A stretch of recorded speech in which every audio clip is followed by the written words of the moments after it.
दर्पणदृश्यमाननगरी तुल्यन्निजान्तर्गतं पश्यन्नात्मनि मायया बहिरिवोद्भूतं यथा निद्रया यस्साक्षात् कुरुते प्रबोधसमये स्वात्मानमेवाद्वयं तस्मै श्रीगुरुमूर्तये नमः इदं श्रीदक्षिणामूर्तये बीजस्यान्तरिवाङ्कुरो जगदिदं प्राङ्निर्विकल्पं पुनः मायाकल्पितदेशकालकलना वैचित्रचित्रीकृतं मायावीव विजृम्भयत्यपि महायोगी वयस्वेच्छया तस्मै श्रीगुरुमूर्तये नमः इदं श्रीदक्षिणामूर्तये तस्मै श्रीगुरुमूर्तये नमः इदं श्रीदक्षिणामूर्तये।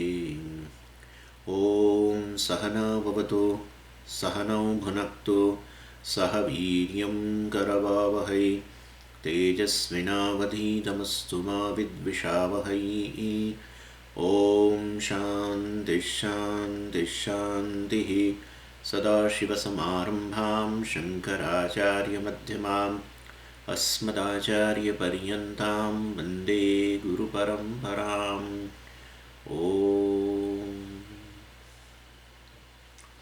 तदोकोग्रज्वलनं तत्प्रकाशितद्वारः विद्यासामर्थ्यात् तच्छेषगत्यनुस्मृतियोगाच्च हार्दानुगृहीतः शताधिकया।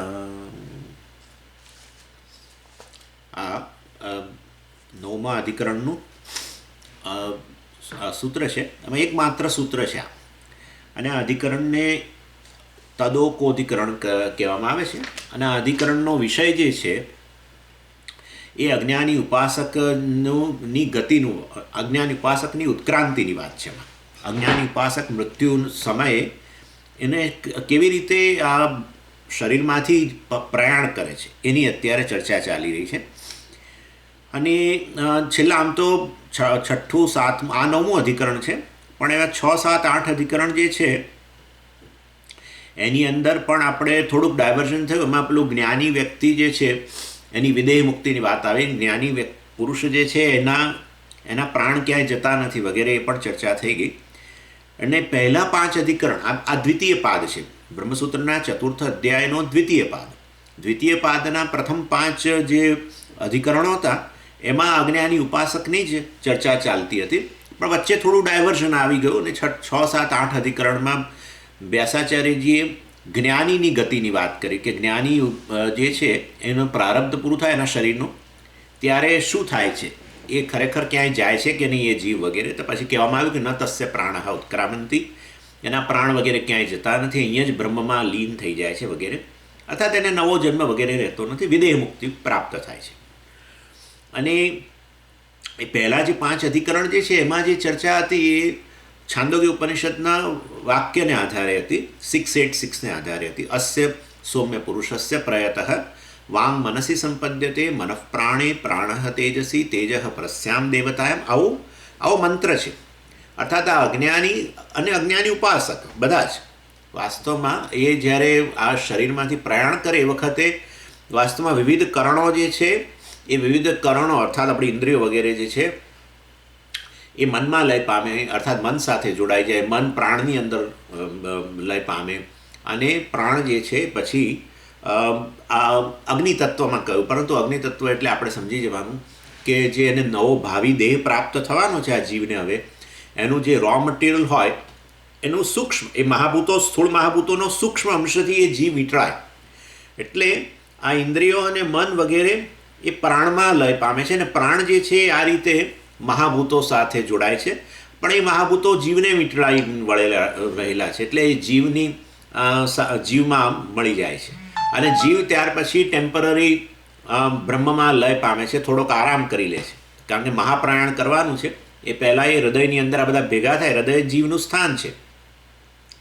એટલે ઇન્દ્રિયો અને મન પ્રાણમાં, અને પ્રાણ જે છે ગતિ કરીને હૃદયમાં આવે અને ત્યાં મહાભૂતો સાથે વીંટળાય, અર્થાત જીવને જીવાત્મામાં મળી જાય અને જીવાત્મા જે મહાભૂતોથી વીંટળાયેલો છે એની અંદર આ પ્રાણ મળી જાય અને પછી જીવાત્મા બ્રહ્મમાં લય પામે. કારણ કે આ બધા કરણો જે છે એમાંથી બધામાં આ બધા સરસામાન પેક કરીને હવે નીકળવાનું છે, એટલે બહુ થાકી ગયો છે, એટલે નીકળતા પહેલાં એ બ્રહ્મમાં ટેમ્પરરી લય પામે છે અને પછી એ ઉત્ક્રાંતિ થાય છે એની, અને એ હવે ચર્ચા પાછી એ દોર પાછો હવે આવી ગયો છે. હવે એ પાછી ઇટ ઇઝ એટલે કનેક્ટેડ અત્યારે. એટલે અહીંયા કહેવામાં આવે છે કે આ અજ્ઞાની ઉપાસક જે છે એ હવે જ્યારે આ પ્રયાણ કરવાનું છે હૃદયમાંથી, એના ઘરમાંથી બહાર નીકળવાનું છે, ત્યારે એ કઈ રીતે જાય છે એ અત્યારે ચર્ચાનો વિષય છે.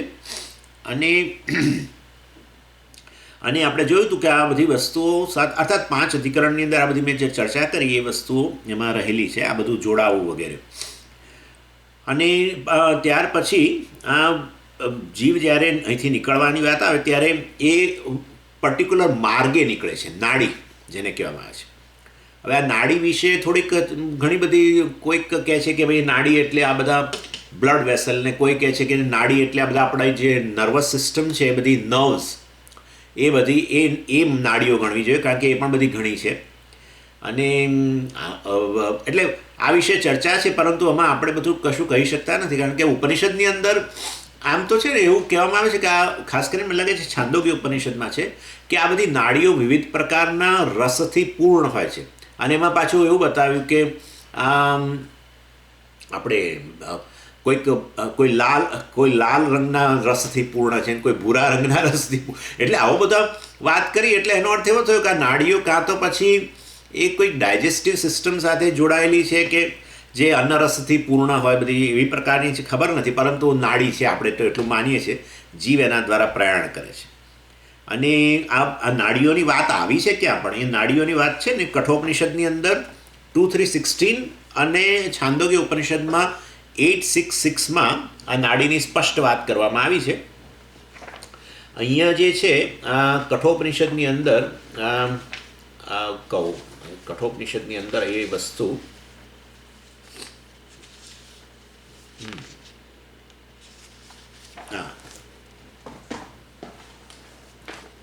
કઠોપનિષદની અંદર 2.3.16માં કહ્યું, શતમ ચ એકા હૃદયસ્ય નાડ્ય તાસામ મૂર્ધાનમ અભિનિસૃતૈકા તયોઃ ઉર્ધ્વમ આયન અમૃતત્વમેતિ વિશ્વંગન્યા ઉત્ક્રમણે ભવંતી.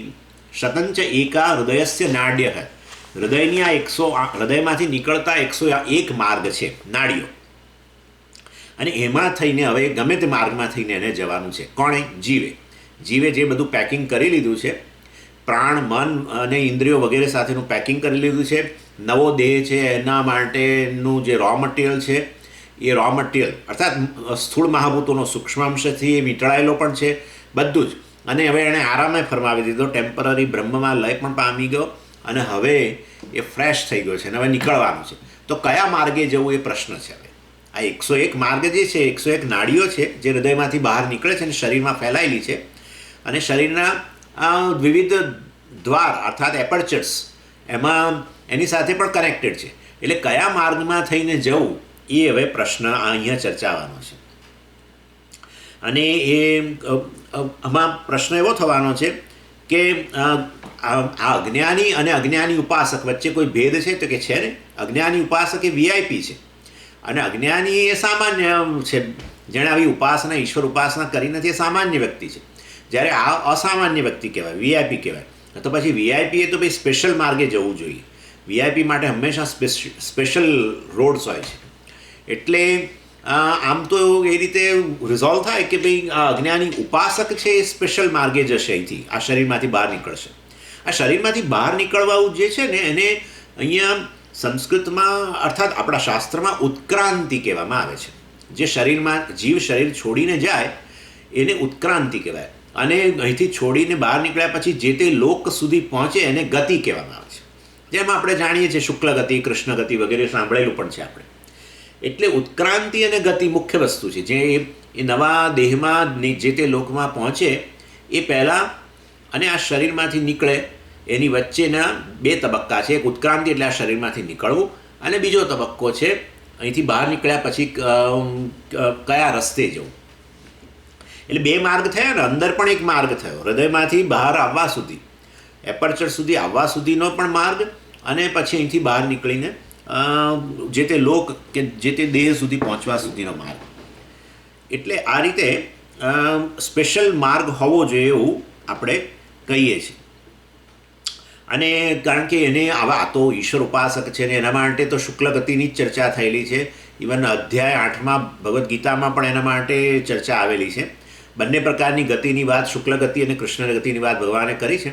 અને ત્યાં ભગવાને બહુ સ્પષ્ટ કહ્યું છે કે આ શુક્લ ગતિ દ્વારા જનારો જે છે એ છેવટે બ્રહ્મલોકને જ પહોંચે છે. અને માટે આ ઉપાસક જો બ્રહ્મલોકને પહોંચવાનું હોય, એણે સ્પેશિયલ લોકમાં પહોંચવાનું હોય બીજા લોકોની સરખામણીમાં, તો પછી એના માટેનો માર્ગ એ સ્પેશિયલ જ જોઈએ. અને માટે એને એ સ્પેશિયલ નાડી દ્વારા જ અહીંથી નીકળતો હોવો જોઈએ. એ પ્રકારે ચર્ચા રહેલી છે. અને જ્યારે જે અજ્ઞાની જે છે બીજા બધા, એ તો વાસ્તવમાં એમને તો પાછા ફરવાનું હોય છે. જ્યારે આ વીઆઈપી ઉપાસક જે છે એણે તો એ હવે પાછો નથી આવવાનો કોઈ પણ દેહમાં, એ બ્રહ્મલોકમાં ગયા પછી મુક્ત થવાનો છે. એ વસ્તુ ભગવાને બહુ સરસ કહી ત્યાં, એક શુક્લ કૃષ્ણે ગતિ હિયેતે જગત શાશ્વતે મતે એકયા યાત્યનાવૃત્તિમ અન્યયા વર્તતે પુનઃ. ભગવાને કહ્યું કે શુક્લ અને કૃષ્ણ ગતિ છે વાસ્તવમાં, પરંતુ આ જે અજ્ઞાનીઓ વગેરે હોય છે એ તો અનાવૃત્તિ, આવૃત્તિ એટલે પાછા ફરવું, એકયા યાતિ અનાવૃત્તિ, અર્થાત આવી રીતે આ વીઆઈપી અજ્ઞાની એટલે ઉપાસક અજ્ઞાની તો છે જ, એટલે એ બ્રહ્મલોકમાં જશે પરંતુ પાછો નહીં આવે, કારણ કે બ્રહ્મલોકમાં જઈને જ્ઞાન પ્રાપ્ત કરીને મુક્ત બનશે, જેને આપણે કરવા મુક્તિ કહીએ છીએ. એટલે વાસ્તવમાં અનાવૃત્તિ, એ તો પાછો નથી આવવાનો. અન્યયા વર્તતે પુનઃ આવર્તતે, અર્થાત બીજા જે છે એ તો વાસ્તવમાં પાછા આવશે. એટલે કૃષ્ણગતિ વગેરે દ્વારા જનારા જે છે એ તો ડેફિનેટલી પાછા આવશે. એ કૃષ્ણગતિ દ્વારા સ્વર્ગમાં જાય તો એ પાછા આવશે, અને કૃષ્ણગતિ દ્વારા છેવટે અહીંયા આ મર્ત્યલોકમાં પાછા આવશે. સ્વર્ગમાં વગેરે જશે તો પણ સ્વર્ગના સુખ વગેરે ભોગવીને પુણ્યનો ક્ષય થતાં એ પાછા ફરશે. એ વસ્તુ ભગવાને બહુ સ્પષ્ટ ભગવદ્ ગીતામાં કહી દીધી છે. એટલે શુક્લ માર્ગે જનારા છે, શુક્લ ગતિ પ્રદાન કરનારા જ પાછા નથી આવતા, એ કહેવાનો આશય છે. અને એ ખાલી કેવળ આ પ્રકારના લોકો, સ્પેશિયલ લોકો કયા, જેણે જીવનભર ઈશ્વર ઉપાસના કરેલી છે, એટલે માટે એમને માટે તો સ્પેશિયલ માર્ગ હોવો જ જોઈએ. અને આ રીતે આવું કહેવાય છે. પરંતુ તો પછી બ્રહ્મસૂત્રમાં ક્યાં ચર્ચા કરવાની, સ્વામીજી પતિ તો ગયું બધું. ના ભાઈ, પૂર્વ પક્ષી કહે છે કે આવું હોય નહીં. જે પણ અજ્ઞાની હોય એ અહીંથી બહાર નીકળે અને એ ગમે તે માર્ગે જાય. એવું બધું ના હોય કે આ અજ્ઞાની ઉપાસક માટે એક સ્પેશિયલ નાડી, જેને આપણે સુષુમ્ના નાડી કહીએ છીએ, સુષુમ્ના નાડી દ્વારા જાય, એ ચર્ચા છે વાસ્તવમાં. એટલે સ્પેશિયલ માર્ગે જાય એવું બધું નહીં. આ 101 માર્ગ જે છે હૃદયમાંથી બહાર આવતા અને શરીરની પેરીફરી સુધીના, તેમાં એ 101માંથી ગમે તે માર્ગે જાય. અને એ ગમે તે અજ્ઞાની હોય, ઉપાસક હોય કે ઉપાસના કર્મ કશું કરેલું ના હોય, ગમે તે હોય, એ ગમે તે માર્ગે જાય. આવું પૂર્વ પક્ષી કહે છે. અને એના સપોર્ટમાં એ બૃહદારણ્યક ઉપનિષદનું 442 વાક્ય જે છે કોટ કરે છે. એમાં એવું છે, 442 આમ તો બહુ મોટો મંત્ર છે, પરંતુ એમાં એવું આવે છે, તેન પ્રદ્યોતેન એષઃ આત્મા નિષ્ક્રામતિ ચક્ષુષ્ટો વા મૂર્ધનો વા અન્યેભ્યો વા શરીર દેશેભ્ય તમ ઉત્ક્રામંતમ પ્રાણઃ અનુત્ક્રામતિ વગેરે વગેરે વગેરે. એટલે એવું કહે છે, એષઃ આત્મા એટલે કે આ જીવાત્મા નિષ્ક્રામતિ નીકળે છે બહાર, ચક્ષુષ્ટો વા એટલે કે આ ચક્ષુ એપર્ચર દ્વારા, ચક્ષુ દ્વારા જાય, મૂર્ધના અન્યેભ્યો વા શરીર દેશેભ્ય, અન્યેભ્ય બીજા કોઈ પણ માર્ગે જાય. અર્થાત આ જીવાત્મા જે છે, જે અજ્ઞાની ઉપાસક છે, એ ગમે તે માર્ગે જાય. એવું આ પૂર્વ પક્ષી કહે છે. માટે તમે આવું આગ્રહ ન રાખો, હે સિદ્ધાંતિ, તમે એવો આગ્રહ ન રાખો કે એ સ્પેશિયલ માર્ગે જ જાય કારણ કે વીઆઈપી છે અજ્ઞાની ઉપાસક, એવો તમે આગ્રહ ન રાખો. એટલે એનીવે, એટલે પછી આપણે આ બૃહદારણ્યક ઉપનિષદનો જે આ મંત્ર છે એ આ રીતે કહેતો લાગે છે કે અજ્ઞાની ગમે તે માર્ગે જઈ શકે. એના માટે કોઈ ફિક્સ નાડી નહીં, ફિક્સ માર્ગ નહીં. હૃદયમાંથી શરીરની પેરીફરી સુધી આવવા માટેના 101 જે માર્ગ નાડીઓ જે છે એમાં ગમે તે માર્ગે જાય. અને આ સિદ્ધાંતિ કહે છે ના, બસ સિદ્ધાંતિ કહે છે એવું ના હોય. ઉપાસક જે છે એ હંમેશ એનો ધ્યેય અર્થાત એને જે જવાનું છે લોક એ બ્રહ્મલોક છે, અને એ બ્રહ્મલોક સ્પેશિયલ એના માટે છે, ઉપાસક માટે છે, અને માટે માટે અહીંથી નીકળવાનો માર્ગ પણ સ્પેશિયલ જ હોવો જોઈએ. અને એટલે અંદર શરીરની અંદર જે હૃદયમાંથી બહાર આવવા સુધીનો, શરીરની સપાટી સુધી આવવા માટેનો પણ માર્ગ સ્પેશિયલ જોઈએ, અને અહીંથી બહાર આવ્યા પછી તો ડેફિનેટલી શુક્લ ગતિ જ છે, એટલે એનો સ્પેશિયલ માર્ગ જ છે. એટલે અંદર અને બહાર બ્રહ્મલોક પહોંચતા સુધી આ ઉપાસક જીવ જે છે એના માટે સ્પેશિયલ માર્ગ રહેલો છે. અને આમ કરીને અહીંયા એક સંશય ઊભો થયો છે. સંશય હોય તો જ બ્રહ્મસૂત્રમાં ચર્ચા હોય. એટલે આ અંદરનો માર્ગ છે એ અમે એમ કહીએ છીએ કે એ સુષુમ્ના નાડી દ્વારા જાય છે. અને તૈત્તિરીય ઉપનિષદમાં શિક્ષાવલ્લીમાં આ માર્ગ વિશે સહેજ કહેવાયું છે, સેન્દ્ર યોનિ. આ ઇન્દ્ર યોનિ એટલે વાસ્તવમાં સુષુમ્ના નાડી દ્વારા મૂર્ધા સુધી આવવું. આ મૂર્ધા પણ એક છિદ્ર છે ને, મૂર્ધા એ પણ છિદ્ર છે, અને ત્યાંથી સુષુમ્ના નાડી એવું કહેવાય છે હૃદયમાંથી સીધી એ મૂર્ધા સુધીની છે. અને ત્યાંથી પછી બહાર નીકળીને એ શુક્લ ગતિનો માર્ગ અપનાવે અને ત્યાંથી બ્રહ્મલોક જાય. આ રીતે આપણે સિદ્ધાંતિ તરીકે આવું કહીએ છીએ. પૂર્વ પક્ષી કહે છે ના, ગમે તે માર્ગે જાય. એટલે હવે એ વસ્તુ રિઝોલ્વ કરવી પડશે. આ મેં તમને 9મા અધિકરણની જનરલ ઇન્ટ્રોડક્શન આપી. હવે 9મા અધિકરણનું જે આ સૂત્ર છે, બહુ મોટું સૂત્ર જે આપણે વાંચ્યું હમણાં, એનું જનરલ એનાલિસિસ તમને કહું. પેલી અધિકરણની ઇન્ટ્રોડક્શન હતી, આ હવે જનરલ એનાલિસિસ સૂત્રનું. હવે આ સૂત્રની અંદર વ્યાસાચાર્યજી મુખ્યત્વે આ અજ્ઞાની ઉપાસક આ અહીંથી બહાર નીકળે, શરીરની બહાર પ્રારબ્ધ પૂરું થાય ત્યારે, મરણકાળે, ત્યારે 5 તબક્કાઓમાં થઈને જાય છે, અથવા 5 તબક્કાઓ જવાબદાર છે એને બહાર નીકળવા માટેના. એક તો પહેલું હૃદય અગ્રજ્વલનમ. આ બધું સૂત્રમાં જ છે, પરંતુ આપણે એ સૂત્ર, આવડા મોટા સૂત્રના 5 ભાગ જાણે પાડી દીધા, જેમાં આખી આ ચર્ચા છે ઉત્ક્રાંતિની. અજ્ઞાની ઉપાસકની જે ઉત્ક્રાંતિ એટલે કે શરીરમાંથી બહાર નીકળવાનું છે, એને 5 તબક્કાઓમાં અથવા 5 ફેક્ટર્સ એની અંદર રહેલા છે એવું કહીએ. હૃદય અગ્ર પ્રજ્વલનમ એટલે વાસ્તવની અંદર આ પહેલા તબક્કાને આવું કહેવાય છે, હૃદય અગ્ર પ્રજ્વલનમ. એટલે આ એને જવાના સમયે એના પૂર્વજન્મની વાસનાઓ અને આ જન્મની વાસનાઓ બંને એ વખતે ઉદ્ભૂત થાય છે, અર્થાત એ એક્ટિવેટ થાય છે. અને એ જે એટલે હૃદયમાંથી હવે બહાર આવવાનું છે, હૃદય એનું સ્થાન છે જીવનું, ત્યાં રહ્યો છે, અને ત્યાં બાકીના બધા સરસામાન બધો ત્યાં આવી ગયો છે. બધી કર્ણો, ઇન્દ્રિયો અને મન અને પ્રાણ બધા હવે ત્યાં એકત્રિત થયા છે. અને આ રીતે એ વખતે હવે જ્યારે એને ઘરમાંથી બહાર નીકળવાનું છે હૃદયમાંથી, ત્યારે હૃદયને નાડી સાથેનો જોડતો જે ભાગ જે છે એ પ્રજ્વલિત થાય છે. પ્રજ્વલિત એટલે આપણે ભૌતિક પ્રકાશ નહીં ગણવાનો, પરંતુ એની વાસનાઓ, એની જે છે પૂર્વજન્મની અને આ જન્મની વાસનાઓ, એ કેટલીક વાસનાઓ એમાંથી ઉદ્ભૂત થાય છે. અને ઉદ્ભૂત એટલે મેનિફેસ્ટ થાય છે. અને કારણ કે ચિદાભાસ તો છે જ, એટલે એને કારણે એ પ્રજ્વલિત થાય છે.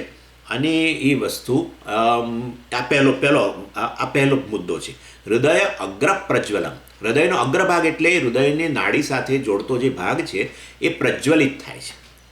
અને એ પ્રજ્વલિત એટલે શું? એની વાસનાઓ જે છે, જૂની વાસનાઓ, પૂર્વજન્મની અને આ જન્મની વાસનાઓ જાણે એ ઉદ્ભૂત થાય છે. અને આ બધા જ અજ્ઞાની માટે છે આમ તો, એટલે ખાલી ઉપાસક અજ્ઞાની માટે જ નહીં, આવો તબક્કો તો બીજા અજ્ઞાનીઓ માટે પણ છે. ખાલી જ્ઞાનીના કિસ્સામાં નહીં, કારણ કે જ્ઞાનીને જવાનું જ નથી, માટે હવે એની વાસનાઓને ઉદ્ભૂત કરવાનો કોઈ પ્રશ્ન જ ઊભો નથી થતો. બીજો તબક્કો નાડી દ્વાર પ્રકાશનમ. આ બીજો તબક્કો જે છે એની અંદર એ જે પેલી વાસનાઓ જે છે એ જે ઉદ્ભૂત થઈ અર્થાત પ્રજ્વલિત થઈ, એ વાસનાઓ જે પ્રજ્વલિત થઈ એના કારણે એને જવાની જે નાડી હતી, એનો જવાનો જે માર્ગ હતો એ પ્રકાશિત થયો એના કારણે. એટલે 101 માર્ગ છે, પણ એમાંથી કયા માર્ગે જવું તો ભાઈ એને તો કશી ખબર નથી.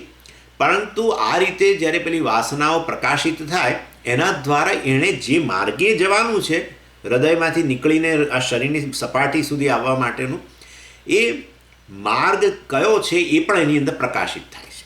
એટલે નાડી દ્વાર પ્રકાશનમ એટલે જે તે નાડી જે એના માટે દ્વાર છે બહાર નીકળવાનું, એ પ્રકાશિત થાય છે. કયા પ્રકાશને કારણે? પેલી વાસનાઓ પ્રકાશિત થઈ એ પ્રકાશને કારણે વાસ્તવમાં એ માર્ગ પણ પ્રકાશિત થાય છે.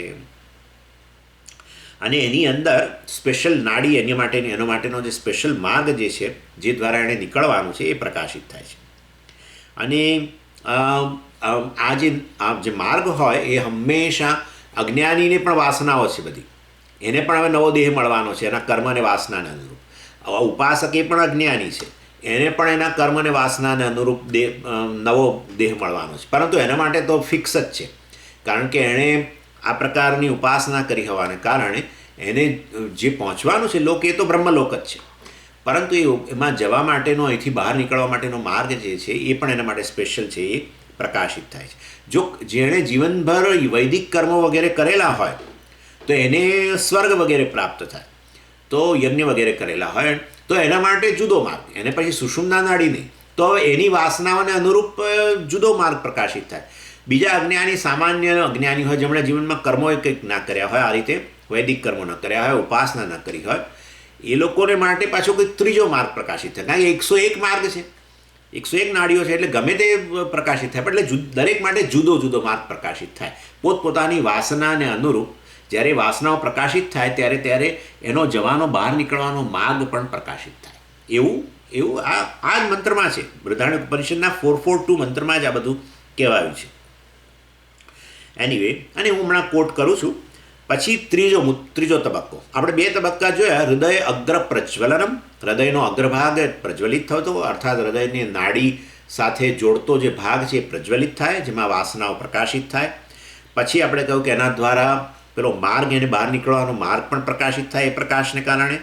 પછી ત્રીજો તબક્કો હવે ઉપાસ્ય દેવતા અનુગ્રહ, એટલે એણે જે ઈશ્વર ઉપાસના કરી છે, પણ ઈશ્વરને એણે જે તે ઈષ્ટ દેવતાના રૂપમાં ઉપાસના કરી હોય એ ઉપાસ્ય દેવતાનો અનુગ્રહ એને પ્રાપ્ત થાય છે. એણે ક્યાં દેવતાનું, પણ એ તો સ્વામીજી ક્યાં રહેલા છે દેવતા? તે દેવતા હૃદયમાં જ રહેલા છે હંમેશા, કારણ કે હૃદય જ ધ્યાનનું કેન્દ્ર હોય છે. ઈશ્વરની ઉપાસના માટે પણ હૃદય કમળમાં જ હંમેશા ધ્યાન થતું હોય છે, કારણ કે હૃદયને જ વાસ્તવમાં જીવ અને ઈશ્વર બંનેનું સ્થાન ગણવામાં આવે છે. એટલે વ્યક્તિ પણ પોતાનો નિર્દેશ હંમેશા, તમે જોશો કોઈ પણ વ્યક્તિ પોતાનો નિર્દેશ આ રીતે જ કરે છે. કોઈ દિવસ અહીંયા હાથ નથી મૂકતો, એ મેં જોયું. કોઈ વ્યક્તિ અહીંયા હાથ નથી મૂકતો. પોતાના વિશે કહેવું હોય ને હાથ મૂકવો હોય ને તો અહીંયા જ મૂકે છે. એટલે એ જીવનું સ્થાન તો છે જ છે, જાણે, ચાલો એ તો નક્કી, પણ ઈશ્વરનું ધ્યાન પણ હંમેશા અહીંયા જ થાય છે. જીવ અને ઈશ્વર બંનેની અભિવ્યક્તિ. એમાં એવું કહેવાય છે કે હૃદય જે છે ને એમાં એ વાસ્તવમાં ગોલક છે. શેના માટે? અંતઃકરણ માટે. એટલે સૂક્ષ્મ શરીરના વિવિધ ભાગો વિવિધ જગ્યાએ ગોઠવાઈ જાય સ્થૂળ શરીરમાં. એમાં ચક્ષુરેન્દ્રિય અહીંયા ગોઠવાય અને કર્ણેન્દ્રિય અહીંયા ગોઠવાય, તો પછી અંતઃકરણ પણ સૂક્ષ્મ શરીરનો ભાગ છે, એ ક્યાં ગોઠવાશે? તો કે હૃદયમાં. અને અંતઃકરણમાં જ પરમેશ્વર પ્રકાશિત થયો છે, અભિવ્યક્ત થયેલો છે, અને એ જ હવે ચિદાભાસ રૂપે, જીવ રૂપે પછી મતલબ વ્યવહાર કરવાનો છે. એટલે જીવ અને ઈશ્વર બંનેનું સ્થાન વાસ્તવમાં હૃદય જ ગણવામાં આવે છે. અને માટે આ ઉપાસકે જે તે ઉપાસના કરેલી છે એ પણ હૃદયમાં જ એણે કરેલી છે. અને માટે, અને ખાસ કરીને જો છાંદોગ્યની વાત કરીએ તો છાંદોગ્યના 8મા અધ્યાયમાં તો દહરાકાશ ઉપાસના જ છે. 8મા અધ્યાયના પ્રથમ કેટલાક મંત્રોમાં આખી દહરાકાશ ઉપાસના છે. ને દહરાકાશ ઉપાસના એટલે બીજું કંઈ નહીં. દહર એટલે હૃદયની અંદર એક અંગૂઠા જેટલો અવકાશ છે, એ અવકાશને દહરાકાશ કહેવામાં આવે છે. અને એ દહરાકાશને જ દહરાકાશની પરમેશ્વરના રૂપમાં ઉપાસના કરવામાં આવે છે. અને માટે જો છાંદોગ્યનો આધાર લઈને કહીએ તો આ ઉપાસકે એ દહરાકાશની ઉપાસના કરી છે એવું પણ આપણે કહી શકીએ. અને ત્યાં કહેવાય છે અંગુષ્ઠ માત્ર પુરુષ, અર્થાત આ પુરુષ કે પરમાત્મા જે છે અંગુષ્ઠ માત્ર છે. અર્થાત હૃદયમાં આટલું જે અવકાશ છે એ અવકાશમાં પરમેશ્વર એવું નહીં, અવકાશ રૂપે. કારણ કે પરમેશ્વર તો સર્વવ્યાપી છે, પણ એ સર્વવ્યાપીની ઉપાસના કેવી રીતે કરવી? તો કે આ અવકાશ રૂપે કરી શકાય, કારણ કે અવકાશ એનું પ્રતીક છે. અવકાશ પણ પોતે સર્વવ્યાપી છે, કોઈ પર્ટિક્યુલર ફોર્મ નથી. અને એવી રીતે આ હૃદયાકાશ છે જ્યાં એ જ પરમેશ્વરના રૂપમાં એની ઉપાસના છે. માટે લલિતા સહસ્રનામની અંદર માતાજીનું એક નામ આપવામાં આવ્યું દહરાકાશ રૂપિણી, જે દહરાકાશ રૂપી છે. અને આ રીતે વાસ્તવમાં ત્યાં આ ઉપાસકે ઉપાસના કરેલી છે આ પ્રકારની, અને માટે એ ઉપાસક એ દેવતા હૃદયમાં જ બેઠેલો છે, અને હવે આ જીવ પણ ત્યાં જ છે ને એણે ત્યાંથી નીકળવાનું છે, ત્યારે આ દેવતા એના ઉપર ઈશ્વર જ જે દેવતાના રૂપમાં છે. હંમેશા ઈશ્વરની ઉપાસના છે તે દેવતાના રૂપમાં થાય, પણ એ દેવતા તરીકે નહીં, દેવતા ઈશ્વરનું જ રૂપ છે એ રીતે ઉપાસના થાય. ગણપતિની ઉપાસના બે રીતે થાય. ગણપતિ ઈશ્વર છે એ રીતે પણ થાય, અને ગણપતિ એક દેવતાના રૂપમાં પણ એની ઉપાસના કરાય. દેવતાની ઉપાસના કરો તો પછી ફળ જે છે એ હંમેશા મર્યાદિત ફળ મળે. આ વસ્તુ ભગવાને બહુ સુંદર રીતે કહી. દેવાન દેવ યજો યાંતિ, દેવતાનું યજન કરનારા, દેવતાનો એ વાસ્તવમાં એનું ઉપાસના કરનારા દેવાન યાંતિ, દેવલોકને એટલે કે સ્વર્ગલોક વગેરેને પ્રાપ્ત કરે છે. એટલે દેવતા છે, પણ દેવતા વાસ્તવમાં ઈશ્વરનું જ અંગ છે. જેમ કે આપણે છે ને, આપણે પણ હંમેશા ભગવાનનું એક રૂપ હોય ને તેમાંથી આપણે એક જ અંગનું ધ્યાન કરીએ. ખાસ કરીને કેટલાક લોકો ચરણ કમળનું ધ્યાન કરે, કેટલાક લોકો ભગવાનની આંખનું ધ્યાન કરતા હોય છે. આ એક ધ્યાનનો પ્રકાર છે. એટલે આ વિરાટ પુરુષ છે એની અંદર જે તે દેવતા એનું એક અંગ જ છે. એટલે જ્યારે દેવતાની ઉપાસના કરો, અંગની ઉપાસના કરો, ત્યારે કે આપણે પર્ટિક્યુલર અંગની ઉપાસના નથી કરતા, આપણે અંગીની ઉપાસના કરતા હોઈએ છીએ. અને માટે વાસ્તવમાં એણે આ રીતે એક દેવતાના રૂપમાં ભલે ઉપાસના કરી, પણ એ જાણે છે કે દેવતા ઈશ્વરનું અંગ જ છે, અને માટે ઈશ્વર ઉપાસના છે. અને એ ઈશ્વર અત્યારે આ રીતે દેવતા રૂપે અનુગ્રહ કરે છે. અને હવે કારણ કે હવે નીકળવાનું છે બહાર, એટલે આ ત્રીજો તબક્કો જે છે એની અંદર ઉપાસ્ય દેવતા અનુગ્રહ, ઉપાસ્ય દેવતાનો અનુગ્રહ એને પ્રાપ્ત થાય છે. એટલે અનુગ્રહ પ્રાપ્ત થાય છે એટલે શું, કંઈક આમ હાથમાં એની પાછળ કંઈક કરે છે, શું કરે છે, શું એની પીઠ થાબડે શું કરે છે? ના ના ના, અત્યારે જે તે વાસનાઓ ઉદ્ભૂત કરવાનું કામ પરમેશ્વરનું છે. કઈ વાસનાઓ ઉદ્ભૂત થશે? કારણ કે છેવટે યમ યમ વાપી સ્મરણ ભાવમ ત્યજત્યંતે કલેવરમ તમ તમે વૈતિ કૌંતેય સદા તદ્ભાવ ભાવિત. એની જેવી ભાવના, જેવો એની વાસનાઓ ઉદ્ભૂત થશે એને અનુરૂપ દેહ મળે. એટલે અત્યારે એની જૂની તો બધી જીવની કેટલીય વાસનાઓ હોય, પણ અત્યારે એની જે વાસનાઓ છે એને છેવટે આવી રીતે શુક્લગતિ દ્વારા બ્રહ્મલોક પ્રાપ્ત કરાવે એવી વાસનાઓ ઉદ્ભૂત કરવાનું કામ એ તો પરમેશ્વરનું છે. જીવ પોતે કશું એમાં કરી શકે નહીં.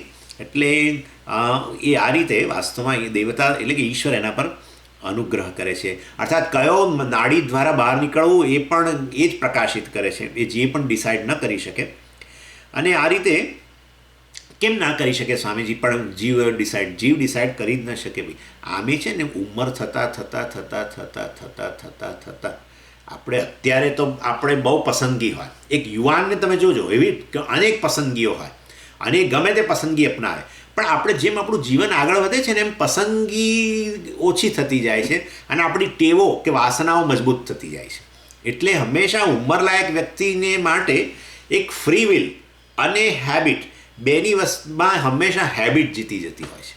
ફ્રી વિલ બિચારાને નથી હોય. એમને કહીએ કે ભાઈ તમને હવે આટલા બધા, તમે 70 વર્ષ થયા ને તમને ડાયાબિટીસ છે ને તમે આ બધું ન ખાઓ, પણ એ તમે જોશો તો એવા જિદ્દી હોય છે કે માને જ નહીં. એટલે કહેવાનો આશય, કારણ કે પેલી ટેવ પડી ગઈ છે ને, એટલે અત્યારે કોઈ એમની ફ્રી વિલ કામ નથી કરતી. ફ્રી વિલ વર્સિસ હેબિટ, એમાં મોટી ઉંમરે ફ્રી વિલ દબાઈ ગયેલી હોય છે અને વાસનાઓ જ વાસ્તવમાં કે આ હેબિટ આપણે જેને કહીએ એ જ કામ કરતી હોય છે. એટલે આવી રીતે ઉંમર થતાં જ જો આ રીતે આપણી પસંદગી ક્ષીણ બની ગઈ હોય, ફ્રી વિલ ક્ષીણ બની ગઈ હોય, તો મરણકાળે તો એકદમ ક્ષીણ થઈ ગયેલી છે. એટલે અને આપણે જાણીએ છીએ કે અત્યારે બિલકુલ મરણ પથારી પર હોય એ વ્યક્તિની કોઈ પસંદગી હોતી જ નથી. એ તો આપણા અનુભવનો વિષય છે. એટલે માટે તો પછી કોણ પસંદગી કરશે કઈ વાસનાઓ ઉદ્ભૂત થવું? ઈશ્વર જ પસંદગી કરે કે જેથી શ્રેષ્ઠ વાસનાઓ એની બહાર આવે અને એ પ્રકારે એને શ્રેષ્ઠ ગતિ પ્રાપ્ત થાય. માટે એ બધું અનુગ્રહમાં આવી ગયું. અનુગ્રહ એટલે એ કર્મફળ દાતા છે જ, અને એ આ પ્રકારે વાસ્તવની અંદર એ આમ જે તે નાડી દ્વાર પ્રકાશિત કરશે, એને એ વાસનાઓ પ્રકાશિત કરશે અને એ માર્ગ દ્વારા પછી એ બહાર નીકળશે. એટલે ભગવાન દ્વારા જ આ સુષુમ્ના નાડી એના માટે પસંદ થાય છે, એ માર્ગ પ્રકાશિત થાય છે. અને એ કયા પ્રકાશમાં? પેલી વાસનાઓ. અને વાસનાઓ પણ પ્રકાશિત કરે છે, ઈશ્વર પ્રકાશિત કરે છે, જીવ તો ન કરી શકે. અને આ બધું પેલું અનુગ્રહમાં ગણી લેવું જોઈએ. આ રીતે અહીંયા કહેવામાં આવે છે. અને હંમેશા પસંદગી આવે ને એટલે આપણે બીજી રીતે પણ આ વસ્તુને જોઈ શકીએ. પ્રમાતાને પસંદગી હોય, નોર અહંકારને પસંદગી હોય, પણ અત્યારે હવે તો એ તો એનો અહંકાર કે પ્રમાતાપણું જે છે બધું એ તો અત્યારે લીન થઈ ગયેલું છે ને, અંતઃકરણ જ આવી ગયું છે ને સીધું હૃદયમાં. તો પછી હવે અંતઃકરણ હૃદયમાં છે નહીં, અત્યારે બ્રહ્મમાં લીન થઈ ગયું હતું ને હવે નીકળવાનો માર્ગ છે, ત્યારે પ્રમાતા કે અહંકાર લીન થઈ ગયેલો હોય તો પછી પસંદગી ક્યાંથી હોય? એની તો કોઈ પસંદગી છે જ નહીં. અને એના માટે શ્રેષ્ઠ માર્ગ પસંદ કરવો, શ્રેષ્ઠ વાસનાઓ ઉદ્ભૂત કરવી અને એને અનુરૂપ આ શરીરમાંથી નીકળવું, એ બધું પરમેશ્વર કરે છે. માટે એને જ પરમેશ્વરનો અનુગ્રહ કહેવામાં આવે છે. દેવતા અનુગ્રહ આ રૂપમાં હોય છે. અને આ રીતે ચાલો, એટલે ત્રીજી વસ્તુ પૂરી થઈ.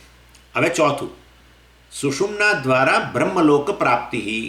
આ ઉપાસક છે હવે એ પેલો માર્ગ જે પ્રકાશિત થયો, સ્પેશિયલ VIP માર્ગ સુષુમ્ના નાડી, એના દ્વારા હવે એ બ્રહ્મલોક તરફ પ્રયાણ કરશે.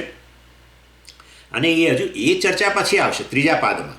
અહીંયા અત્યારે તો આ શરીરમાંથી કયા માર્ગે નીકળે છે એટલે સુધીનો, અહીંયાથી નીકળ્યા પછી બ્રહ્મલોક પ્રાપ્ત કરે ત્યાં સુધીનો જે માર્ગ, એટલે કે શુક્લગતિ વગેરે જે છે એની ચર્ચા તો તૃતીય પાદમાં આવવાની છે. મેં કહ્યું ને 2 વસ્તુ છે. આ ઉપાસક બ્રહ્મલોકને પ્રાપ્ત કરે ત્યાં સુધીમાં 2 માર્ગ, એક અંદરનો માર્ગ અને બીજો બહારનો માર્ગ.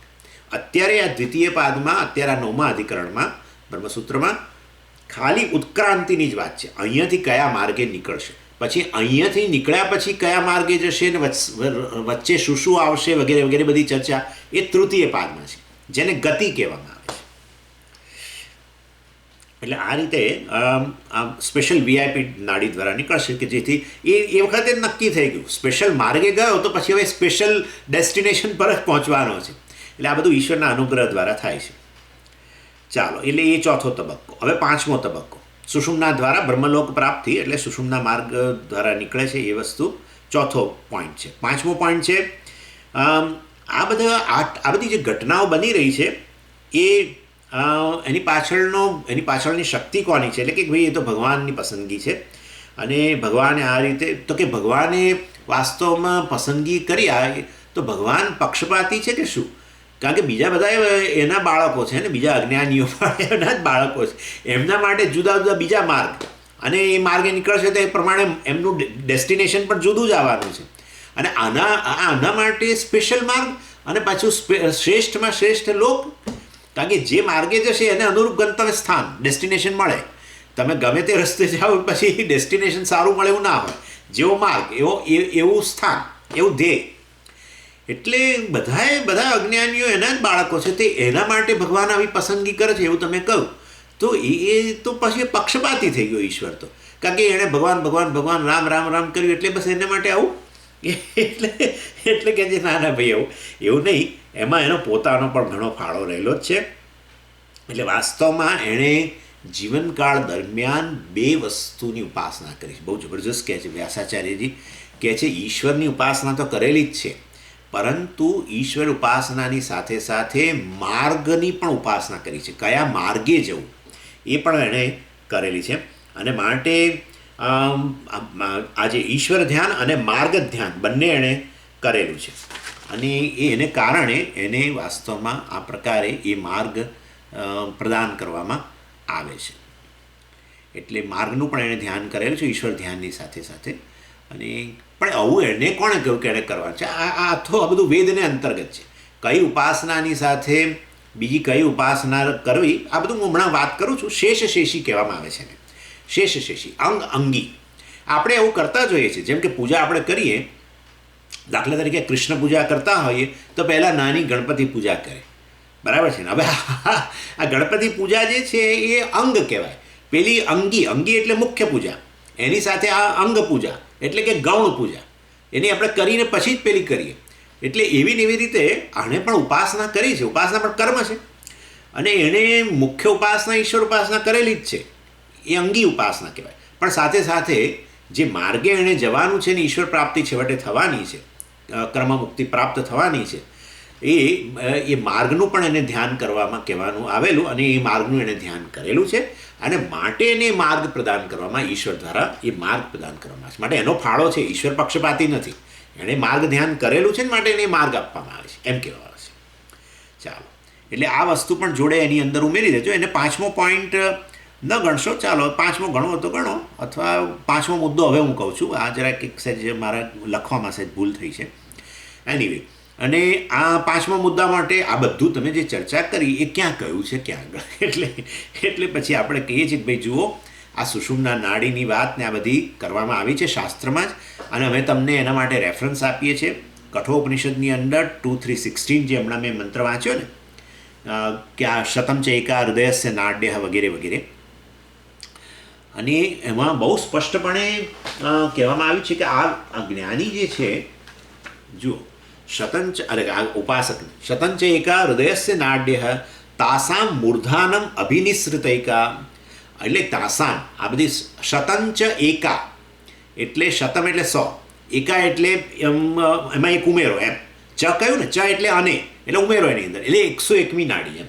હૃદયસ્ય નાડ્ય, હા 101 નાડીઓની અંદર તાસામ મૂર્ધાનમ અભિનિસૃતૈકા, એ હૃદયમાંથી આ 101મી નાડી જે છે એ મૂર્ધા સુધી પહોંચે છે. તયા ઉર્ધ્વમ આયન અમૃતત્વમેતી, એ માર્ગ દ્વારા એ જીવ ઉર્ધ્વમ આયન એટલે ઉર્ધ્વ એ રીતે ઉત્ક્રમણ કરીને અમૃતત્વમેતી, એ છેવટે અમૃતત્વ એટલે કે આ બ્રહ્મલોક પ્રાપ્ત કરો અને પછી જ્ઞાન પ્રાપ્ત કરીને ક્રમમુક્તિ પ્રાપ્ત કરવી, એ રીતે એ માર્ગ દ્વારા એ જીવ જાય છે. માટે સુષુમ્ના નાડી દ્વારા નીકળે છે એ વસ્તુ શાસ્ત્રમાં જ કહેવામાં આવી છે. અને છાંદોગ્ય ઉપનિષદ 8:6:6 પણ આ પ્રકારની ચર્ચા રહેલી છે, આ નાડી વગેરેની ચર્ચા રહેલી છે. અને માટે આ જીવ, ઉપાસક જીવ છે, હૃદયમાંથી સુષુમ્ના નાડી જે પ્રકાશિત થઈ છે એના માટે વાસનારૂપી પ્રકાશમાં, અને એના દ્વારા એ બ્રહ્મરંધ્ર સુધી, મૂર્ધા એટલે એ બ્રહ્મરંધ્ર સુધી આવશે, અને ત્યાંથી એ બહાર નીકળશે, અને ત્યાંથી બ્રહ્મલોક વગેરે પ્રાપ્ત કરશે અને ક્રમમુક્તિ પ્રાપ્ત કરશે. એટલે આ રીતે સુષુમ્ના નાડી દ્વારા જાય છે એ ચર્ચા વાસ્તવમાં એના માટેનો રેફરન્સ રહેલો છે. અમે જાતે નથી કહેતા કે આ ઉપાસક આ જ માર્ગે જાય છે, પણ એ સુષુમ્ના નાડી દ્વારા જાય છે, એની દ્વારા અમૃતત્વ પ્રાપ્ત કરે છે, કર્મમુક્તિ પ્રાપ્ત કરે છે, એ વસ્તુ કહેવાય છે. Word analysis.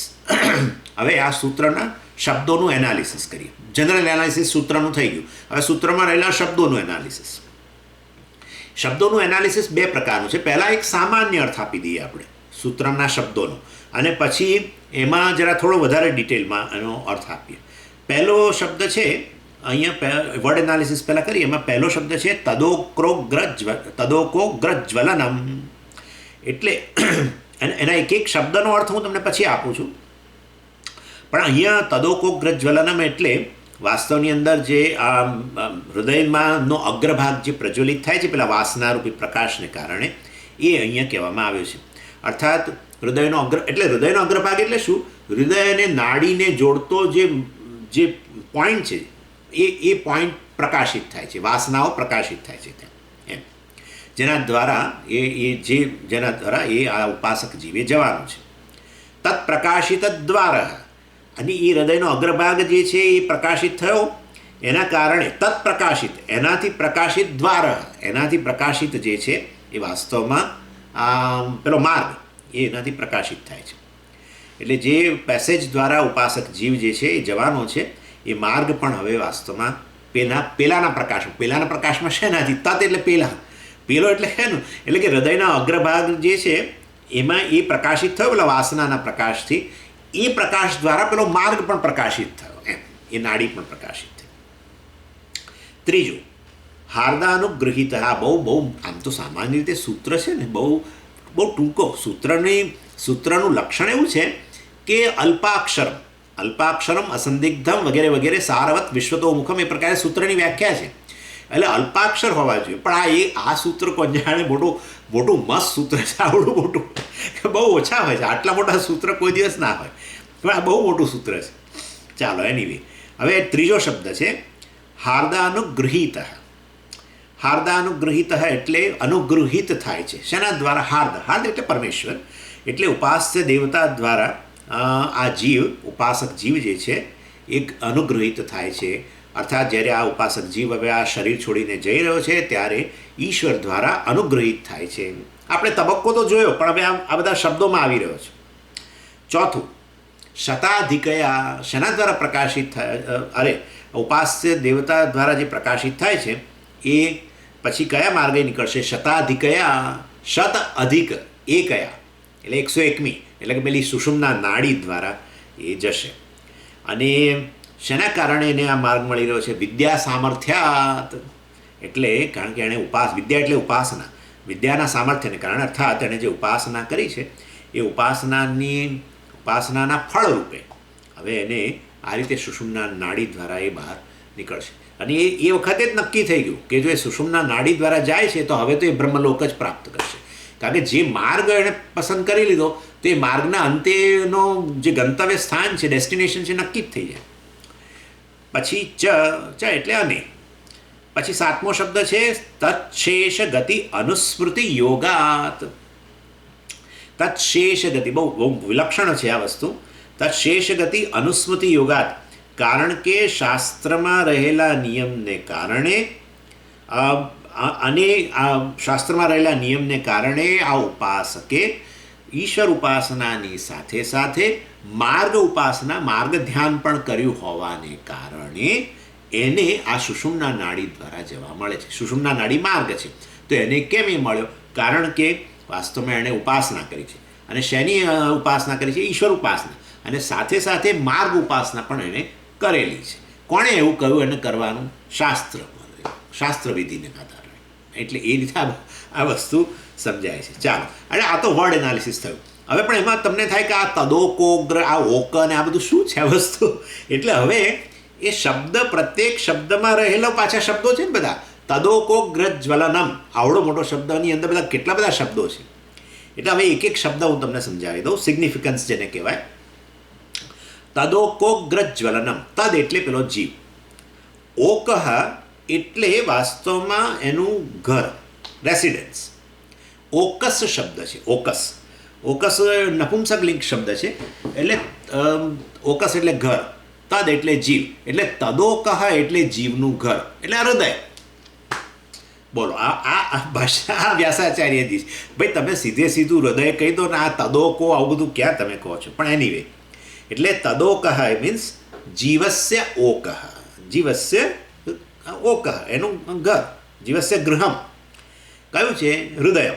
એટલે તદોકહ એટલે હૃદયમ. તદોકોગ્ર એ હૃદયનો અગ્રભાગ, જ્યાં નાડી જોઈન્ટ થતી હોય તે, એ તદોકોગ્રમ એટલે એ હૃદયનો અગ્રભાગ છે. એ આ રીતે એ તદોકોગ્રમ કહેવાય. હવે આ છે ને ઓકસ શબ્દ છે, આ ઓકો થઈ ગયું છે ને એનું કારણ છે. તમે જો જુઓ તો આપણે મનસ પણ સકારાંત શબ્દ છે, અને એ પછી એના અન્ય શબ્દો સાથે જોડાય ને ત્યારે પછી સકારનો ઉકાર થઈ જતો હોય. જેમ કે હું તમને ઉદાહરણ આપું, મનોનાશ, એમ કે છે આ લોકો, મનોનાશ એટલે મનસઃ નાશમ, મનસઃ નાશ પણ મનોનાશ ઓ થઈ ગયો ને. એટલે સકારાંત શબ્દોમાં આ રીતે ઉકાર થઈ જતો હોય છે. એવી રીતે ઓકસ શબ્દ છે અને માટે એનું પણ અહીંયા ઉ થઈ જાય છે, માટે ઓકોગ્ર કહે છે. ઓકસઃ અગ્રમ, ઓકોગ્રમ. એટલે આ રીતે સંધિનો નિયમ છે આ તો. ચાલો, એટલે તદોકોગ્રમ આટલું પત્યું. હજુ એની અંદર રહેલું છે જ્વલનમ. એટલે તદોકોગ્ર જ્વલનમ એટલે આ હૃદયના અગ્રભાગ જે છે એનું જ્વલન, એનું પ્રકાશિત થવું. એટલે તદોકોગ્ર જ્વલનમ બરાબર હૃદય અગ્ર પ્રકાશ. સંસ્કૃતમાં કહેવું હોય તો હૃદયનો અગ્રભાગ પ્રકાશિત થવો. અને હૃદયનો અગ્રભાગ પ્રકાશિત થાય છે એના માટે તમે ત્યાં હાજર હતા, જોવા ગયા કે પેલી વ્યક્તિ જઈ રહી છે તો એનો હૃદયનો અગ્રભાગ નાડી સાથે જે જોડાય ત્યાં આમ બલ્બ કંઈક થયું કશું, એ તમે ક્યાં જોવા ગયા? ના ભાઈ, અમે તો શાસ્ત્રને આધારે કહીએ. શાસ્ત્રમાં ક્યાં કહ્યું છે? બૃહદારણ્યક ઉપનિષદમાં 442ની અંદર બહુ સ્પષ્ટ કહી દીધું. તસ્ય એતસ્ય હૃદયસ્ય અગ્રમ પ્રદ્યોતતે. તસ્ય એતસ્ય આ જીવાત્મા છે, જે આ ઉપાસક જીવ છે, જે જઈ રહેલો છે, હૃદયસ્ય એના હૃદયનો અગ્રભાગ પ્રદ્યોતતે પ્રકાશિત થાય છે. અને માટે અમે તો વાસ્તવમાં આ બૃહદારણ્યક ઉપનિષદનું 442 વાક્ય જે છે એની પ્રમાણ વાક્યને આધારે અમે તમને આ કહીએ છીએ કે આ અજ્ઞાની ઉપાસક હવે જ્યારે આ પ્રારબ્ધ પૂરું થયું ને શરીર છોડીને જાય છે ત્યારે એ બધું પેકિંગ કરીને બેઠેલો છે એના ઘરમાં, હૃદયની અંદર બધું પેકિંગ થઈ ચૂક્યું છે. અને એણે આરામે ફરમાવી દીધો. બ્રહ્મની અંદર એ લય પણ પામી ગયો થોડીક વાર માટે. જેવી રીતે આપણે સુષુપ્તિમાં લય પામીએ છીએ, બધા લય જ પામીએ જ છે ને બ્રહ્મમાં, પણ પાછા જાગીએ તો છે જ. એવી રીતે એ પણ જાગ્યો. હવે એને બહાર નીકળવાનું છે. એટલે એ વખતે જ્યારે એને જવાનું થયું ત્યારે હૃદયનો અગ્રભાગ નાડી સાથે જે જોડાય છે એ એની પૂર્વની વાસનાઓથી પ્રકાશિત થાય છે. પણ એ તો ઈશ્વર પ્રકાશિત કરે છે, એ તો પોતે પ્રકાશિત ના કરી શકે, પણ શ્રેષ્ઠ વાસનાઓ છે એની પ્રકાશિત થાય છે. અને એ પ્રકાશમાં પેલો સુષુમ્ના નાડી પણ પ્રકાશિત થાય છે અને એ માર્ગે પછી એ જાય છે એમ. એટલે આ થયું પહેલો શબ્દ, તદોકોગ્ર જ્વલનમાં આટલું છે. પછી બીજો શબ્દ તત્ પ્રકાશિત દ્વાર. તદ એટલે તે, અને તદ એટલે તે એટલે શું? પણ એટલે આપણે કહ્યું ને પેલું હૃદયનો અગ્રભાગ પ્રજ્વલિત થાય છે તે એમ. એ જ્વલ એ પ્રકાશ, એ હૃદયના અગ્રભાગ જે પ્રકાશિત થયો એ પ્રકાશ દ્વારા શું પ્રકાશિત થાય છે? પ્રકાશિત દ્વાર. એના દ્વારા પેલું દ્વાર કે નાડી પણ પ્રકાશિત થાય છે. કઈ નાડી પ્રકાશિત થાય છે? ભાઈ 101 નાડી છે. કઈ નાડી થાય છે? ભાઈ એના માટે તો પેલી 101મી નાડી પ્રકાશિત થાય છે, સુષુમ્ના નાડી પ્રકાશિત થાય છે. એટલે તત્પ્રકાશિત દ્વાર એટલે વાસ્તવમાં અહીંયા તત્પ્રકાશિત છે ને એ સમાસ, એટલે તેન પ્રકાશિતમ તત્પ્રકાશિતમ, અને તત્પ્રકાશિતમ દ્વારમ યસ્ય સહજીવ તત્પ્રકાશિત દ્વાર. એટલે એનીવે, એટલે તેના દ્વારા પ્રકાશિત જે દ્વાર કે આ નાડી જે છે એવો આ જીવ જેના હૃદયનો અગ્રભાગ પ્રજ્વલિત થાય છે આ બધી વાસનાઓથી, અને એના દ્વારા એના માટે પેલું સુષુમ્ના નાડી પણ પ્રકાશિત થાય છે. અને એમાં પ્રમાણ શું છે? બસ આ જ અમારે માટે તો આ 442 જ પ્રમાણ છે બૃહદારણ્યક ઉપનિષદનો. એટલે એના લાભાર્થે આ રીતે આખો પેસેજ જે માર્ગે, કારણ કે અંધકાર છે ચારે બાજુ, એટલે એમાં કયા માર્ગે જવું 101માંથી, એટલે એ પ્રકાશિત થાય છે એમ કહેવાનો આશય છે. ત્રીજો શબ્દ હાર્દાનુગૃહીત. હાર્દ એનો અર્થ થાય છે જે હૃદયમાં રહે છે, એને હાર્દ કહેવાય. હૃદય જેનું છે એમ, હૃદયસ્ય અયમ હાર્દમ. આમ એવું છે, પણ એટલે જે હૃદયમાં રહે છે એ હાર્દ કહેવાય. હૃદયમાં કોણ રહે છે? જીવે રહે છે. અને બીજું કોણ રહે છે? તો ઈશ્વર રહે છે. તો તમે અહીંયા હાર્દનો અર્થ ઈશ્વર કેમ કર્યો? અરે ભાઈ, અહીંયા તમે જુઓ તો ખરા, હાર્દ અનુગૃહીત. એટલે આ હાર્દ જે દ્વારા અનુગૃહિત થતો, તો જીવ પોતાને અનુગૃહિત કરે કે ઈશ્વર કરે? ઈશ્વર જ કરે ને. અને માટે અહીંયા હાર્દનો અર્થ જીવ ન લઈ શકાય, પણ તો હાર્દનો અર્થ ઈશ્વર લેવો જોઈએ એમ. એટલે કોન્ટેક્સને આધારે નક્કી થાય. એટલે હાર્દ જે છે એટલે કે હૃદય આકાશ, એટલે કે દહર આકાશ, એટલે કે ઈશ્વર, એના દ્વારા આ અનુગૃહિત છે. કોણ? ઉપાસક જીવ. કયો ઉપાસક જીવ? જે આ શરીર છોડીને જઈ રહેલો છે. એટલે હાર્દાનુગૃહિત એટલે મેં કહ્યું પ્રમાણે હૃદયસ્યમ હાર્દમ તેન અનુગૃહિત હાર્દાનુગૃહિત. ચાલો, એ ત્રીજો શબ્દ થયો. હવે ચોથો શબ્દ. ચોથો શબ્દ જે છે એ વાસ્તવમાં શતાધિકયા. શત અધિકા. પહેલો તો આટલું આ છે ને, શતાધિકયા એ સ્ત્રીલિંગ વાચક શબ્દ છે, એટલે પેલી નાડીનો નિર્દેશ કરે છે. શત અધિકા એટલે શતાધિકા પહેલું, એટલે શતાધિકા એટલે 100 અને પેલી 101મી એમ. શતાધિકા એટલે સુષુમ્ના. પણ એ 101મી જ છે એવું તમે કેવી રીતે કહ્યું? એ પાછું મુશ્કેલ. એટલે આ મુશ્કેલ. તમે સુષુમ્નાને 101મી કેવી રીતે કહી દીધું? તમે જાતે ને જાતે બધા નંબર આપી દો છો કે શું? ના ભાઈ, એ પણ કઠોપનિષદની અંદર 2.3.16ની અંદર અને છાંદોગ્ય ઉપનિષદની અંદર પણ 8.6.6માં સ્પષ્ટપણે સુષુમ્ના નાડીને 101મી નાડી તરીકે બતાવી છે. અને માટે અમે એને 101મી નાડી કહીએ છીએ. એટલે શતાધિકયા એટલે સુષુમ્નયા, એ સુષુમ્ના નાડી દ્વારા વાસ્તવમાં જે 101મી નાડી છે એના દ્વારા. અને શતાધિકયા તૃતીયા વિભક્તિ છે, એને દ્વાર તૃતીયા કહેવાય છે. દ્વારાર્થે તૃતીયા. દ્વારાર્થે એટલે એના દ્વારા એમ, એના દ્વારા. શતાધિકયા એટલે આ રીતે દ્વાર તૃતીયા. તૃતીયા અનેક પ્રકારની હોય. કરણે તૃતીયા, ફલાણી તૃતીયા, આવું બધું હોય છે. કરણના સાધનના અર્થમાં વપરાય. પછી એના દ્વારા એવું કેવું હોય ત્યારે પણ તૃતીયાનો પ્રયોગ થાય. અને માટે એ આ જીવ ઉપાસક આ શતાધિકયા નાડી દ્વારા બહાર નીકળશે, એટલે દ્વાર તૃતીયા. પછી પાંચમો શબ્દ છે વિદ્યા સામર્થ્યાત. આપણે સૂત્રના શબ્દોનું વિશ્લેષણ કરીએ છીએ ને, વિદ્યા સામર્થ્યાત એટલે આપણે અહીંયા શતાધિકયા પતી જાય પછી આટલું ઉમેરી દેવું જોઈએ. ઉપાસક જાય છે, અજ્ઞાની ઉપાસક શરીર છોડીને જાય છે, એટલું પૂરું કરી દઈએ. હવે પાછું કારણ આપીએ છીએ વિદ્યા સામર્થ્યાત એટલે અહીંયા આ ઉપાસક જે જાય છે, અને એના માટે સરસ શબ્દ છે અહીંયા 442માં જ નિષ્ક્રામતી. નિષ્ક્રામતી એટલે આ રીતે ઉત્ક્રમણ કરે છે હૃદયમાંથી, સુષુમ્ના નાડી દ્વારા ઉત્ક્રમણ કરે છે. એના માટે બૃહદારણ્યક ઉપનિષદની અંદર 442માં શબ્દ વપરાયો છે નિષ્ક્રામતી, બહાર જઈ રહ્યો છે. એટલે આ વિદ્વાન કે આ સગુણ બ્રહ્મનો ઉપાસક જે છે, ઈશ્વરનો ઉપાસક છે, એ આ રીતે બહાર જઈ રહ્યો છે સુષુમ્ના નાડી દ્વારા. એ બળને કારણે સામર્થ્ય. શાનું સામર્થ્ય ભાઈ? કારણ કે એણે આ ઉપાસના કરીને જે પુણ્ય પ્રાપ્ત કર્યું છે, અદૃષ્ટ પ્રાપ્ત કર્યું છે, એને કારણે એને આવો સ્પેશિયલ માર્ગ મળે છે, અને એને કારણે એનું ગંતવ્ય સ્થાન પણ બહુ સ્પેશિયલ બને છે. અને આ રીતે વિદ્યાયા સામર્થ્યમ વિદ્યા સામર્થ્યમ ષષ્ઠી તત્પુરુષ છે. અને પછી પંચમી વિભક્તિ છે તસ્માત, એ હેતુ બતાવે છે.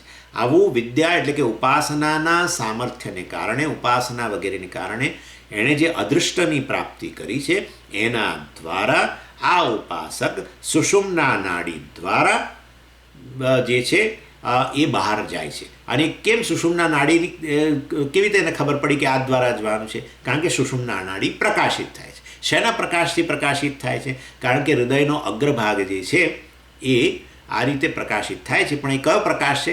વાસનારૂપી પ્રકાશ છે. વાસનાઓ પ્રજ્વલિત થાય છે, જે પૂર્વજન્મની કે આ જન્મની, અને એના પ્રકાશમાં સુષુમ્ના નાડી પ્રકાશિત થાય છે. અને એ સુષુમ્ના નાડી 101મી નાડી છે. અને એ પ્રકાશિત કોણ કરે છે? પણ એ જીવ તો અત્યારે હમણાં તો બ્રહ્મમાંથી લય પામીને બહાર નીકળ્યો છે. એ તો કોઈ સંકલ્પ કરી શકે એમ નથી. હાર્દાનુગૃહિત, ઈશ્વર દ્વારા અનુગ્રહિત થઈને અમુક વાસનાઓ એની પ્રકાશિત થાય, અને એના માર્ગમાં એના લીધે માર્ગ પણ પ્રકાશિત થાય. તો પછી ઈશ્વર પક્ષપાતી જ ઉભા રહો, તો એના માટે સ્પેશિયલ માર્ગ, અને મારા બધા માટે ઓર્ડિનરી માર્ગ? ના ના ના ના. કારણ કે એણે ઈશ્વર ઉપાસનાની સાથે સાથે એ માર્ગની પણ ઉપાસના કરેલી છે. આ બધું ગણવાનું એની અંદર, આટલું બધું. ચાલો, હવે છેલ્લો શબ્દ છે તત્શેષ ગતિ અનુસ્મૃતિ યોગાચ. અનુસ્મૃતિ એટલે ધ્યાન. અને તમે જુઓ તો આમાં તત્શેષ ગતિ અનુસ્મૃતિ યોગાત એવું કહ્યું. અનુસ્મૃતિ એટલે ધ્યાન. અને શેનું ધ્યાન? ગતિ અનુસ્મૃતિ એટલે ગતિનું ધ્યાન, માર્ગનું ધ્યાન. એટલે શુક્લ ગતિનું ધ્યાન એણે કર્યું છે, આ માર્ગનું ધ્યાન કરેલું છે. માર્ગ એટલે સુષુમ્ના નાડી દ્વારા શુક્લ ગતિનું પણ એણે ધ્યાન કરેલું છે આ ઉપાસકે. અને માટે અને આવું ક્યાં કહેવામાં આવ્યું છે? એટલે કહે છે કે વાસ્તવમાં આ વાત શાસ્ત્રમાં કરવામાં આવી છે. એટલે ઈશ્વર ઉપાસકે છે એણે આ રીતે શુક્લ ગતિ અને આ માર્ગનું પણ ધ્યાન કરવું જોઈએ. એ વાત વાસ્તવમાં શુક્લ ગતિ અને માર્ગ એટલે આ સુષુમ્ના માર્ગ, એનું ધ્યાન કરવું જોઈએ એવું શાસ્ત્રમાં કહેવામાં આવ્યું છે. એટલે એ તમને ક્યાં, પણ એ અહીંયા ક્યાં કહ્યું છે કે આવું શાસ્ત્રમાં કહ્યું છે એવું અહીંયા ક્યાં કહ્યું? તત્શેષ જો આવ્યું ને, તત્શેષ, તત એટલે ઈશ્વર ઉપાસના, અને એનો શેષ એટલે ઈશ્વર ઉપાસના શેષી કહેવાય, મુખ્ય ઉપાસના. શેષી એટલે મુખ્ય, અને એનો શેષ એટલે કે એના અંગ રૂપે, એના રૂપે જે ગૌણ ઉપાસના છે તે. એટલે અથવા શેષ એટલે એસોસિએટેડ વિથ, એની સાથે જોડાયેલી. તે શેષ ગતિ એટલે વાસ્તવમાં ઈશ્વર ઉપાસનાની સાથે સાથે જે જોડાયેલી છે એવી આ અંગ ઉપાસના કે માર્ગ ઉપાસના, શુક્લ ગતિ માર્ગની ઉપાસના જે છે એ એનું ધ્યાન કર્યું હોવાને કારણે એને આ પ્રકારે એ શુક્લ ગતિ વગેરેને પ્રાપ્ત કરીને બ્રહ્મલોક જાય છે. અને છેલ્લે કહે છે યોગાત. યોગાત એટલે આવું તો આ જે વસ્તુ જે છે આવું પ્રકારે ધ્યાન કરવું જોઈએ, માર્ગ ધ્યાન વગેરે કરવું જોઈએ, શુક્લ ગતિનું પણ ધ્યાન કરવું જોઈએ. એ વાત વાસ્તવમાં શાસ્ત્રમાં જ કરવામાં આવી છે. યોગાત, યોગ એટલે વિધિ, શાસ્ત્રીય નિયમ. એટલે વાસ્તવમાં આ પ્રકારના શાસ્ત્રમાં નિયમ રહેલો હોવાને કારણે ઉપાસક જે છે એ નિયમને જાણતો હોય છે. માટે ઈશ્વર ઉપાસનાની સાથે સાથે એ આ રીતે માર્ગનું પણ ધ્યાન કરે છે. કયો માર્ગ? શુક્લ ગતિ. હવે એમાં સુષુમ્ના નાડી આવી જ ગઈ, શુક્લ ગતિનું મુખ્યત્વે ધ્યાન શુક્લ ગતિનું, અને એ ઈશ્વર ઉપાસનાની સાથે સાથે શુક્લ ગતિની પણ ઉપાસનાને કરી હોવાને કારણે જરૂર એ માર્ગ દ્વારા જ જાય છે, કારણ કે એનું એણે ધ્યાન કરેલું છે. અને એમાં માટે ઈશ્વર પક્ષપાતી નથી, એણે આવું કરેલું છે, શાસ્ત્રોનો નિયમ છે, શાસ્ત્ર ઈશ્વરની વાણી છે, અને એનું એણે પાલન કર્યું છે, અને માટે ભગવાન એને એના અનુરૂપ જ એ માર્ગ એને પ્રદાન કરે છે. અને બ્રહ્મલોક પછી ભાઈ એ પછી તૃતીય પાદમાં આવશે. એ શુક્લ હવે અહીંથી બહાર નીકળશે સુષુમ્ના નાડી દ્વારા, પછી એ બ્રહ્મલોક પહોંચશે ત્યાં સુધીનો જે માર્ગ છે શુક્લ ગતિ, એમાં શું શું થશે એને, અને એમાં કયા કયા સંશયો છે ને, એ બધી ચર્ચા તૃતીય પાદમાં છે. પણ અત્યારે દ્વિતીય પાદમાં તો કેવળ હૃદયમાંથી આવે બહાર અહીંયા શરીરની પેરીફરી સુધી, જેને ઉત્ક્રાંતિ કહેવાય, એની ચર્ચા છે. અને આ રીતે યોગાત કહ્યું, તત્શેષ અનુભૂતિ સ્મૃતિ યોગાત એટલે હેતુ. પંચમી વિભક્તિ સામાન્ય રીતે હેતુ માટે વપરાય. દલીલ, કારણ કે બ્રહ્મસૂત્ર તો ન્યાય ગ્રંથ છે, એટલે તમારે અહીંયા દલીલ કરો એટલે દલીલ માટે આપણે આવું જ બોલીએ હંમેશા, કારણ કે એમ કરીને જ કહીએ, કારણ કે. એટલે એના માટે સંસ્કૃતમાં જ્યારે આવું કહેવું હોય ને, કારણ કે વગેરે, તેને સંસ્કૃતમાં હેતુ કહેવાય. હેતુ એટલે કારણ, અને એના માટે હંમેશા પંચમી વિભક્તિ વપરાય. અને આ રીતે અહીંયા યોગાત કહ્યું, તત્શેષ ગતિ અનુસ્મૃતિ યોગાત. આવો નિયમ રહેલો હોવાને કારણે ને એના રૂપે એને ધ્યાન કર્યું હોવાને કારણે, માર્ગ ધ્યાન વગેરે કરેલું હોવાને કારણે. અને એ માર્ગ ધ્યાન કેવા પ્રકારનું છે? શેષ છે, ગૌણ છે. શેનો શેષ છે? અને મુખ્ય શું છે? ઈશ્વર ઉપાસના મુખ્ય છે, અને ગતિની ઉપાસના છે, શુક્લ ગતિની ઉપાસના વગેરે છે, શેષ છે. માર્ગ ઉપાસના શેષ છે. આવું કર્યું હોવાને કારણે એને આ રીતે છેવટે એ જાય છે. અને અહીંયા ચકાર છે. ચકાર આ બે ઉપાસનાને જોડવા માટે. કઈ બે ઉપાસના? ઈશ્વર ઉપાસના અને માર્ગ ઉપાસનાને જોડવા માટે છે. અને આ રીતે આ સુષુમ્ના નાડી દ્વારા જે ઉપાસક જે જાય છે એ છેવટે બ્રહ્મલોક પછી પહોંચશે. આ રીતે અહીંયા કહેવાયું છે. ચાલો. ઓમ પૂર્ણમદ પૂર્ણમિદમ પૂર્ણાત પૂર્ણમુદચ્યતે પૂર્ણસ્ય પૂર્ણમાદાય પૂર્ણમેવાવશિષ્યતે. ઓમ શાંતિ શાંતિ શાંતિ. હરિ ઓમ શ્રી ગુરુભ્યો નમઃ. હરિ ઓમ.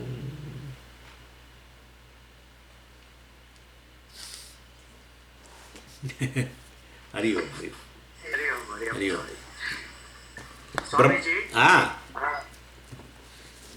એક વસ્તુ જો સમજ થઈ રહી છે કે મગજમાં અત્યારે જે તમારા સબ્જેક્ટો છે એને મેં વાત નથી કરી, પણ લાવણ્યના મધર હા, પર છે, she is counting the time now. ઓ સ્વામીજી, થોડું માર્ગદર્શન જોઈએ છે. અમે ત્રણે બહેનો તમને સાંજે સાંભળીએ છીએ 4 વાગ્યા.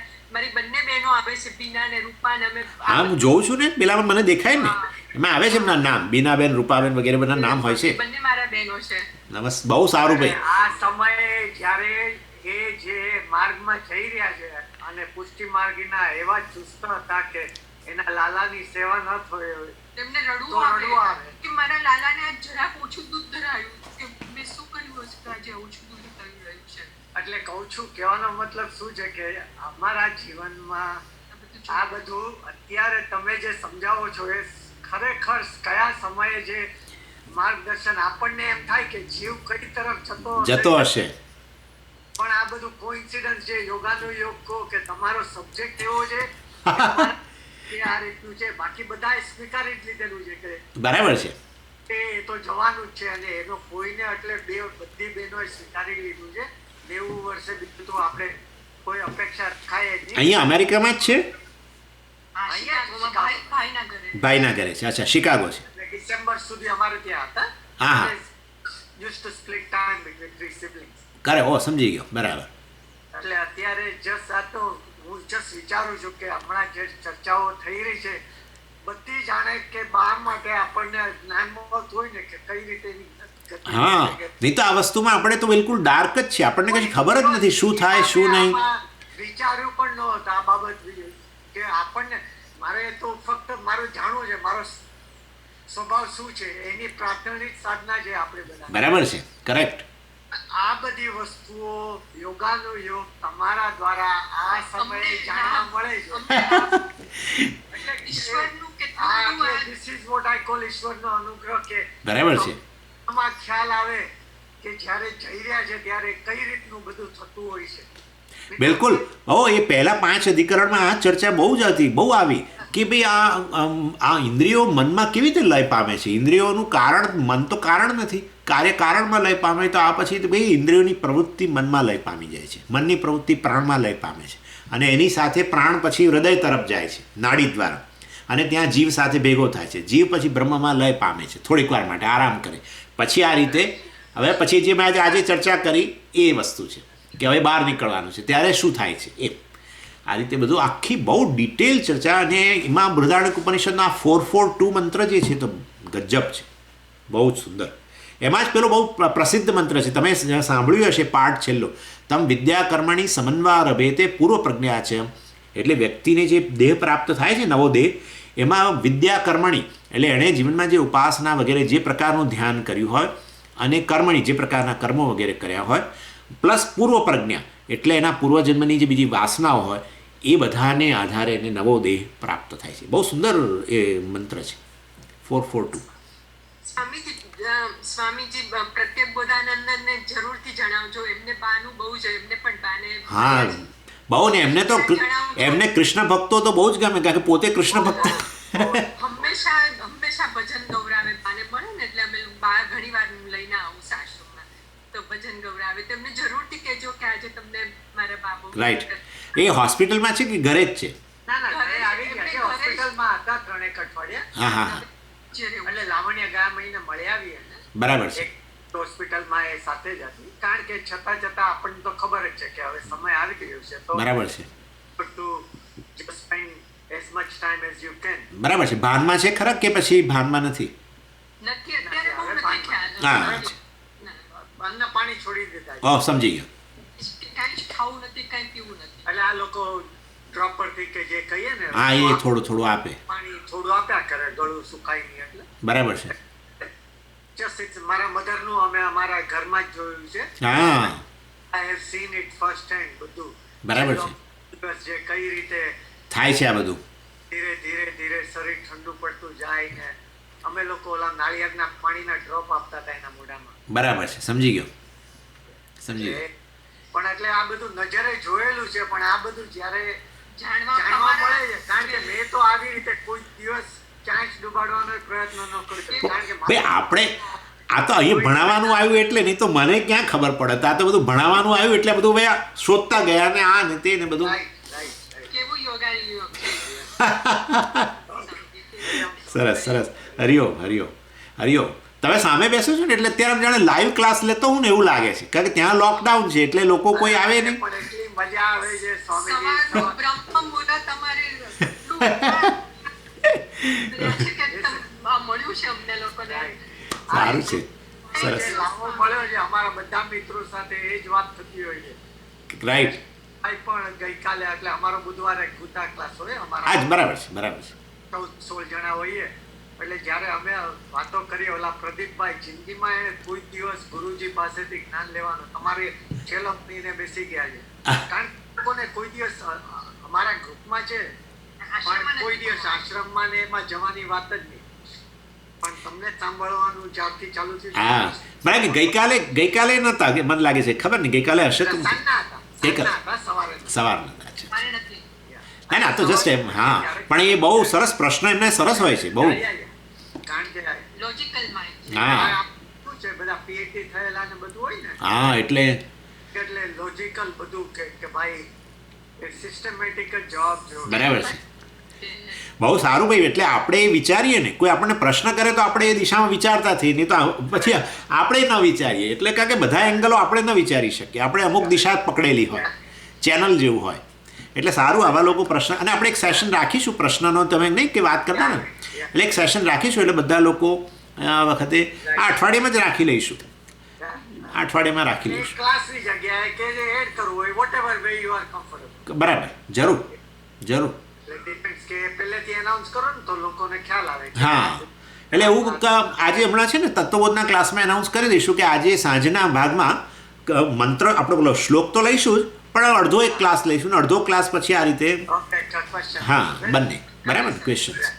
એટલે આજે હમણાં તત્વબોધના ક્લાસમાં એનાઉન્સ કરી દઈએ. બરાબર. હાજી. હરિઓમ.